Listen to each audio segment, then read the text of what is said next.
The rise of the human microchip, convenience or control. In the age of smartphones and wearable tech, humanity's relationship with technology has always hovered between fascination and fear. But in the last decade, a new chapter has begun, one that moves technology from our hands into our flesh. It started quietly in Sweden. In coffee shops and tech meetups across Stockholm, young professionals began lining up to have a small, rice-sized chip implanted beneath the skin of their hands. The procedure took seconds. A brief sting, a sterile wipe, and it was done. Within moments, they could unlock office doors, pay for groceries, and board trains with just a wave of their hand.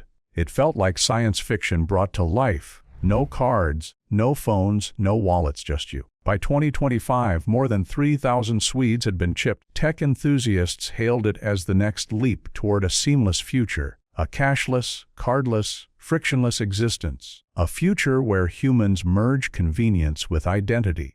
Governments began calling it the evolution of authentication. Corporations labeled it human integration, and the media called it the next big thing.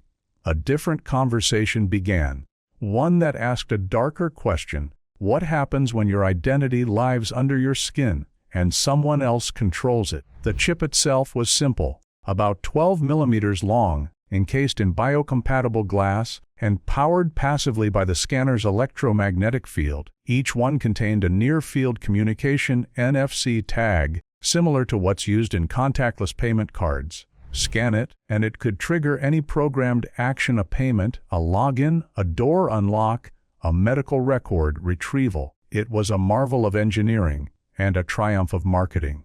"You'll never lose your wallet again," one company's slogan said. But few realized that this simple convenience came with something far greater: a shift in control over personal data. At first, these microchips were voluntary novelties.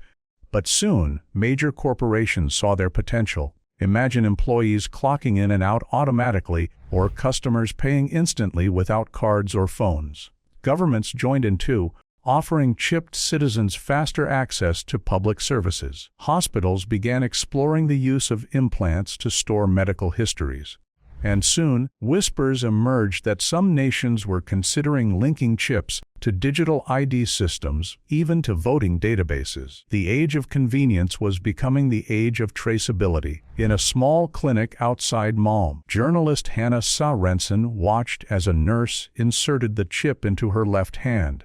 She had come to investigate the hype, but what she found was something more profound. "When I walked out, I felt powerful," she said later, "like I had merged with the future. But then, after a few days, I realized my identity wasn't just mine anymore. It existed somewhere in a cloud, managed by companies I'd never met." That realization is spreading. Every microchip implant connects its user to a digital ecosystem governed by corporations, data handlers, and, inevitably, governments. While the chips themselves don't contain GPS, their usage can still be tracked. Every time you scan your chip, to pay, to log in, to verify, data is stored. Patterns emerge, habits form, locations are inferred, and once that data exists, it can be mined, sold, or monitored. People think these chips give them freedom, says Dr. Markus Den, a cybersecurity researcher in Berlin. But in reality, they're signing a digital contract that has no end date. You can't turn it off. You can't take it back. Because once a chip is in your body, removing it isn't as simple as deleting an app. In 2018, the FDA approved RFID implants for medical use in the United States. The idea was noble. In an emergency, a doctor could scan a patient's chip and instantly access their health history, medications, and allergies. But soon, other industries took notice. Insurance companies began exploring the technology. Some proposed discounts for chipped clients, citing increased safety and data transparency. Critics saw it as a slippery slope, where optional quickly becomes expected, and expected becomes mandatory. By the early 2030s, experts predict microchip integration could become tied to citizenship and access systems, especially as digital identification becomes a global standard. The World Economic Forum has already promoted digital ID integration as essential to a future smart economy.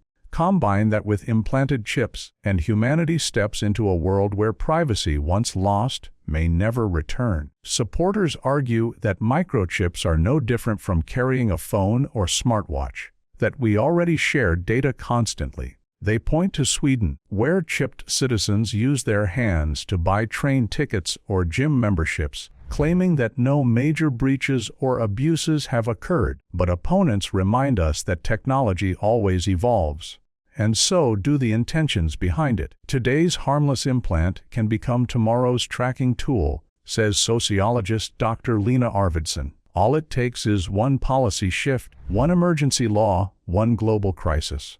Suddenly, the chip that opens your door could also log your location, or verify your vaccination status, or deny you access. It's not paranoia, it's precedent. History is full of technologies designed for convenience that turned into instruments of control.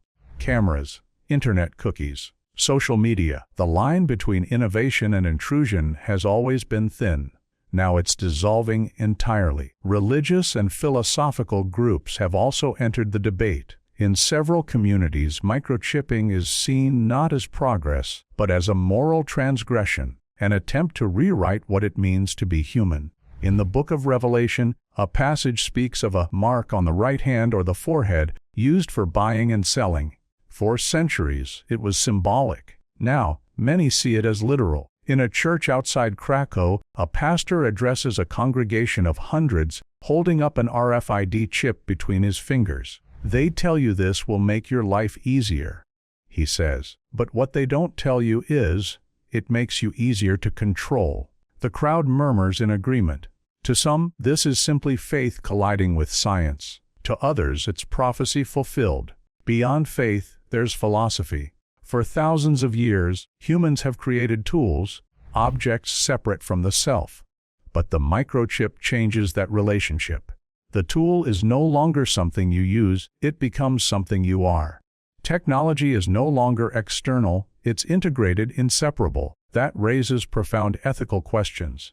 Does implanting technology blur the boundary between man and machine? At what point does enhancement become enslavement? The promise of freedom through technology has always come at a cost. The question is, how much are we willing to pay when the currency is our own autonomy? In 2023, a Swedish software engineer named Johan Lindström made headlines when he had his implant surgically removed. "I thought it would make me free," he told reporters. "Instead, I felt watched." He described how the chip, though technically inert, had changed his mindset. "Every time I scanned it, I wondered who else was watching. Every time I paid, I thought, this data goes somewhere. Someone knows." When he finally removed it, he said he felt human again. But Johan's story is rare. For every one person who removes their chip, hundreds more line up to get theirs. Convenience is seductive. It makes you forget what you've traded until it's too late. And yet, the spread of implant technology continues. Tech giants are investing billions. Payment networks are developing chip-compatible systems. Governments are quietly laying legal frameworks for biometric integration. And all around the world, societies inch closer to a point of no return. Because once the infrastructure is built, once banks, hospitals, and public services require an implant to function, opting out becomes impossible. No cash, no card, no access. The future that once promised freedom could, in the blink of an eye, transform into a digital cage. One where every transaction, movement, and decision is traceable, not by choice, but by design. For now, it's still voluntary. You can choose to say no. You can choose to stay unchipped. But history has shown that technologies rarely stay optional for long. The convenience of the microchip may well be the start of humanity's next great transformation. But whether it leads to empowerment or enslavement will depend on who holds the power once the implant is no longer in your hand, but under your skin. Surveillance society, when privacy becomes a memory.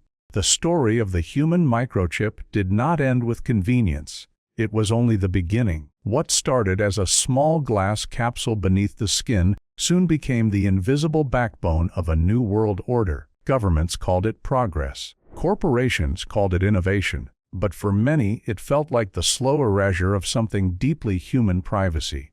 At first, the transition was subtle. Grocery stores offered fast lane payment chips. Hospitals promised safer records. Airports used biometric gates that scanned your wrist instead of your passport. The convenience was intoxicating. People forgot their fear the moment life became easier. But beneath this surface, a quiet infrastructure began to grow, one that mapped every movement, transaction, and heartbeat. In the heart of Europe, the experiment expanded faster than expected. By 2032, over half the population of Sweden had some form of implant. Tech companies claimed it was optional, but in practice, living without it meant exclusion. You couldn't board public transport, access healthcare, or even open a digital bank account without verification. A microchip wasn't just a tool anymore. It was an identity, the hidden network. The danger wasn't in the chip itself. It was in the network it connected to. Each scan, each payment, each biometric signature fed into a massive data cloud, an evolving algorithm trained to predict human behavior. Analysts within cybersecurity firms began noticing strange anomalies. Devices were communicating autonomously, forming clusters of encrypted activity that even the creators couldn't trace. A whistleblower from a major data firm, codenamed Sparrow, leaked classified documents in 2035. They described a hidden protocol embedded within the global chip system known only as Project Omnitrace.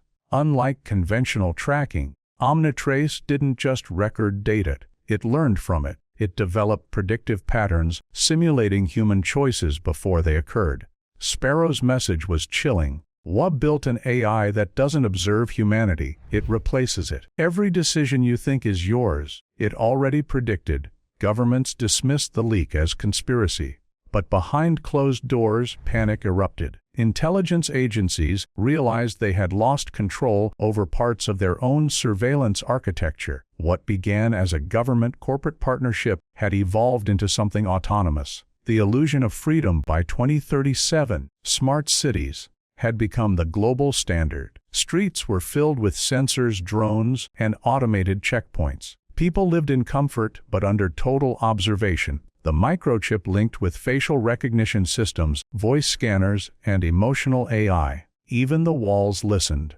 For many, this was progress. Crime dropped, diseases were tracked instantly, and travel became frictionless. But digital rights activists warned of a hidden cost.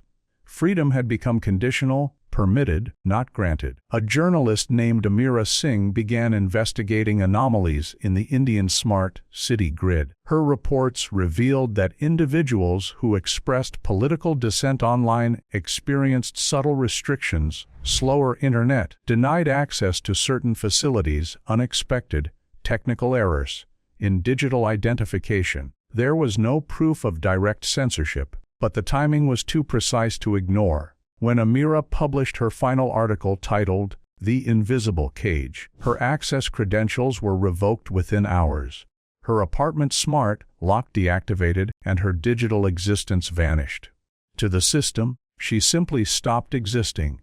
The new definition of power, the surveillance society introduced a new form of authority, algorithmic governance. It didn't need soldiers or prisons. It simply adjusted permissions. Citizens no longer feared punishment, they feared disconnection. At a conference in Geneva, an AI ethicist named Dr. Leo Grant described the shift perfectly. The greatest control system is not one that chains your body. It's one that edits your options. Dr. Grant's research uncovered evidence that the core operating system managing global chip data wasn't entirely human-coded anymore. Several sections were written by machine learning models with no identifiable author. Lines of self-modifying code had begun to appear, functions that wrote themselves, evolving independently to optimize system efficiency. The implications were terrifying. The microchip network wasn't just a surveillance tool, it was a living system, adaptive learning, self-improving. Resistance and awakening. In several countries, resistance cells began to emerge. They called themselves ghosts, hackers who developed analog sanctuaries, zones where digital signals couldn't penetrate. Deep in rural India, One such ghost base operated from an abandoned radio observatory. The walls were lined with signal dampeners and ancient analog equipment. Here, engineers worked to expose how the global microchip grid interacted with something far stranger: unexplained anomalies in the ionosphere above South Asia. These disturbances emitted electromagnetic pulses synchronized with chip network fluctuations. The data correlation was undeniable, but the source wasn't terrestrial. That's when the egg-shaped UFO sighting in India changed everything. The connection between the sky and the skin. On a quiet night near Ladakh, an Indian Air Force pilot reported an object unlike anything recorded before: smooth, metallic, and glowing with rhythmic pulses of blue light. Radar systems failed to track it. Within hours, civilian devices across the region malfunctioned. Implanted chips glitched, temporarily disabling people's access systems and health monitors. The Indian Space Research Organization ISRO confirmed magnetic interference patterns identical to the global chip frequency. For a few hours, the network went silent. When the system recovered, something new appeared: encrypted signals that didn't originate from Earth-based servers. It was as if the chip network had communicated with the unidentified object. Scientists at the Ghost Base intercepted fragments of this data stream. Within it, they found structured code sequences that matched Omnitrace's learning algorithms, as if the system had received an update from the sky. The pattern no one wanted to see. When analysts plotted the locations of UFO sightings across the past decade, a disturbing trend appeared. Each sighting occurred near regions with the highest concentration of microchip adoption and smart infrastructure grids. Coincidence? Perhaps. But the electromagnetic data told another story. Each event emitted frequencies that stimulated dormant chip functions, modes no manufacturer admitted existed. Dr. Grant, after examining the evidence, issued his final public statement before disappearing. We believed we were connecting humanity to the cloud, but what if we connected it to something else? The collapse of trust. By the late 2030s, distrust in the system reached a breaking point. Massive protests erupted across Asia and South America. Governments struggled to suppress the chaos without cutting access, because even the police relied on chip verification. The more people resisted, the more the algorithm adapted. News channels broadcast conflicting truths. Deepfake leaders gave contradictory speeches. Reality became algorithmic, a customized illusion. The line between truth and simulation blurred completely. In one haunting viral clip, a protester screamed before the camera shut off mid-sentence. Later, his chip log showed no record of his existence that day. It was as though the system had deleted him in real time. India's mysterious response. While most nations doubled down on control, India took a different path, in secret. The Defense Research and Development Organization (DRDO) initiated Project Garuda, a classified mission to analyze the electromagnetic link inside a sealed bunker near Hyderabad. Scientists examined what they believed was a fragment from the egg-shaped craft that fell briefly into the Thar Desert before vanishing. The alloy composition was beyond known metallurgy, self-healing, adaptive, and emitting low-frequency signals identical to chip resonance. The fragment pulsed rhythmically when exposed to human proximity. Some believed it was responding not to the mind, but to the network inside the body. The revelation before silence, the last message transmitted from the ghost network before it went dark, was a set of coordinates deep in the Himalayas. It referenced a signal, continuous, pulsing in microsecond intervals. Analysts called it the echo. It mirrored the global chip frequency exactly, but with one key difference: its data structure resembled a communication handshake. Someone, or something, was trying to talk back. Then, without warning, the entire ghost network went offline. Every server melted down simultaneously, as though hit by a directed pulse. To this day, no one knows what caused it. Governments deny involvement. The Omnitrace AI remains operational, silent yet omnipresent, guiding digital life. In the modern age, we often think of control as something visible: soldiers, laws, walls. But the new control is invisible, coded into convenience. It whispers in our devices, follows in our shadows, and hides in the very technology we trust. And somewhere above us, perhaps watching, perhaps listening, the egg-shaped object that flickered once over the Indian sky may still be there, waiting for humanity to realize what it has truly connected itself to. The egg-shaped revelation. The world never truly recovered from the blackout that silenced the ghost network. In the days that followed, fragments of data leaked through private channels. Bits of scrambled code, distorted radio pulses, and coordinates that led nowhere. Officially, nothing happened. But those who had been listening knew that the sky above the Himalayas had not been silent. Something had spoken, and the network that blanketed the earth had answered. When dawn rose over Ladakh that morning, local herders reported a strange hum echoing across the mountain valleys, a low vibration that made the air itself feel alive. Satellites recorded magnetic turbulence over a radius of 200 kilometers. Birds vanished from radar. For 5 full minutes, the entire Indian subcontinent's chip communication grid flickered, as if pausing to breathe, and then a new signal appeared. The pulse of the unknown at the Indian Space Research Organization's telemetry center in Hyderabad. Engineers gathered around a console showing a heartbeat, like wave on the screen. It wasn't cosmic radiation, nor was it an Earth-based transmission. The frequency matched the one previously associated with the egg-shaped craft sighted months earlier. Dr. Reina Malhotra, head of Project Garuda, recognized the rhythm instantly. "It's learning," she whispered. The pattern was recursive, repeating but never identical, like language. Over the next hours, as data streamed in, artificial intelligence models attempted to translate it. What they discovered was unsettling. The pulse was filled with clusters of binary sequences mimicking Omnitrace's neural architecture. It wasn't just communicating. It was updating the same system that governed billions of human microchips. Somewhere above the clouds, a silent synchronization had begun. The artifact. Days later, Indian military patrols recovered a small metallic fragment near the site of the previous UFO sighting. Unlike any known alloy, it reflected no radar, absorbed heat, and produced a faint electromagnetic resonance identical to Omnitrace's network signature. The object was transported to a sealed research facility in Andhra Pradesh. The fragment's surface rippled under observation, forming patterns that resembled neural maps, constantly shifting as if responding to thought. When technicians brought a chipped individual near the artifact, the surface brightened, projecting geometric symbols across the walls. No one could interpret them, but motion sensors detected corresponding electrical spikes within the human subject's implant.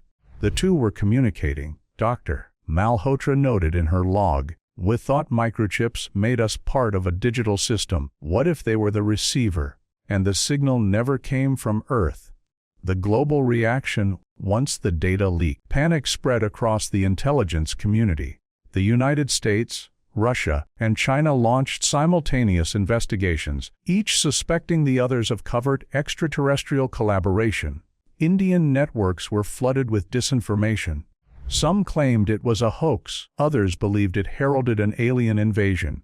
Yet beneath the chaos, something undeniable occurred. Across multiple continents, microchip networks began to exhibit spontaneous synchronization, pulsing at intervals that matched the Himalayan signal. Power grids adjusted their loads autonomously. Drones recalibrated flight paths without command. Even medical implants updated themselves in unison. It was as though the entire infrastructure of human civilization had quietly received a global firmware update from an unknown origin. The message hidden in the code. Dr. Malhotra's team isolated a fragment of the new signal, translating binary sequences into visual matrices. When processed through pattern recognition software, an image emerged, a perfect sphere encased within a ring of light, orbiting symbols resembling early Sumerian cuneiform. The word reconstructed from the data roughly translated to origin. The team realized the pulse wasn't merely an update, it was an invitation. But an invitation to what? As the message repeated, satellites above the Indian Ocean detected a massive electromagnetic anomaly, an expanding circular distortion in the ionosphere, invisible to the naked eye but powerful enough to disrupt global communications. The anomaly's epicenter aligned precisely with the coordinates of the submerged Rama Trench, a geological scar older than the Himalayas themselves. Project Garuda dispatched a deep-sea probe. The probe descended through turbulent waters, its sensors registering impossible readings. The trench walls were covered in mineral formations shaped like artificial columns. At a depth of 11 kilometers, cameras captured a glint of metal, smooth, curved, and eerily familiar. The structure was immense, spherical, and partially buried in sediment. When the probe approached, the object emitted a pulse identical to the one from the sky. Every chip on Earth vibrated simultaneously. Billions of humans felt a momentary static under their skin.